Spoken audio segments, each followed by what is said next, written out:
This is part 4 of Microchip's cryptography primer. In this part, we'll talk about asymmetric cryptography.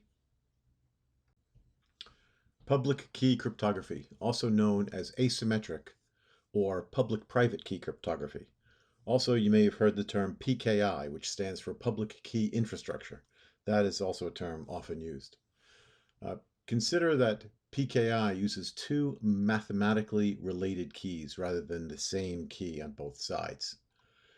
If you can imagine that same lockbox with two mathematically related keys, the first key could lock it, but you would need to use the second key to unlock it. The first key would not be able to both lock it and unlock it. They need to work together. Key distribution becomes very easy. One key can be shared publicly, and it's called the public key. The other key is held very privately, and it's called the private key. The security and privacy of this private key is critical to the security of your system. In the public key infrastructure, or PKI, every element has its own key pair. Key pairs should never be shared. So if you make two different devices, they should have two different key pairs. The basis for security is the unique identity of each element. So you don't want to have two different devices sharing that same identity. Let's examine how that public key is exchanged between Alice and Bob. Again, this is the simplest form of key exchange where Alice and Bob know and trust each other. Bob can give Alice his public key, and Alice is assured it's genuine and trusted based on her knowledge and trust of Bob. There is no reason for Bob to give Alice an erroneous key, and there is no reason for Alice to question the key. Alice can provide Bob her public key in the same way. Again, they know and trust each other. Unlike the symmetric key exchange that we talked about before, this does not have to happen in a relatively secure environment. The public key is not a secret. You could write it on the side of your car if you wanted to. It's simply not a secret. It's public information. Let's look at an example of asymmetric authentication. Alice wants to authenticate she is connected to Bob.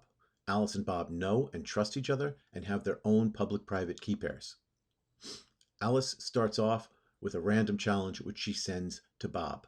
Bob then digitally signs it with his private key and sends a digital signature to Alice. Alice, armed with Bob's public key, can use that along with the random challenge she initially sent to Bob to verify that digital signature. What exactly is a digital signature? It is not an encrypted return of the challenge. Digitally signing is a complex mathematical function which takes the private key, the random challenge, and a new, unique random number to create the result. The resulting digital signature can only be verified using the signer's public key. A verify is not a decryption. A verify is another complex mathematical function whose only goal is to determine if the sender's private key was used in creating that digital signature. The result of the verification is a yes-no result. So more accurately, a signing actually looks like this. This is what I originally showed you, but this is what actually happens. A nonce is short for number used once, is injected into the signing math when Bob signs that challenge. What this does is it makes each signing unique, and it thwarts what's known as a plain text attack. A plain text attack is an attempt to calculate secrets from output produced from known input. If you can imagine an adversary poses as Alice and Bob believes them, and the adversary sends them challenge after challenge after challenge, and then Bob signs them and sends back the digital signature. The adversary would be able to calculate what Bob's private key is. But by injecting randomness, this defeats that attack. Even if the same exact challenge is signed, a completely different yet verifiable signature is calculated. So think of this. Imagine Alice, for reasons beyond comprehension, decides to send the same challenge to Bob over and over and over again. And Bob signs each one. Each time he signs it, he will create a completely different digital signature, yet every one of those digital signatures will be able to be verified using Bob's public key.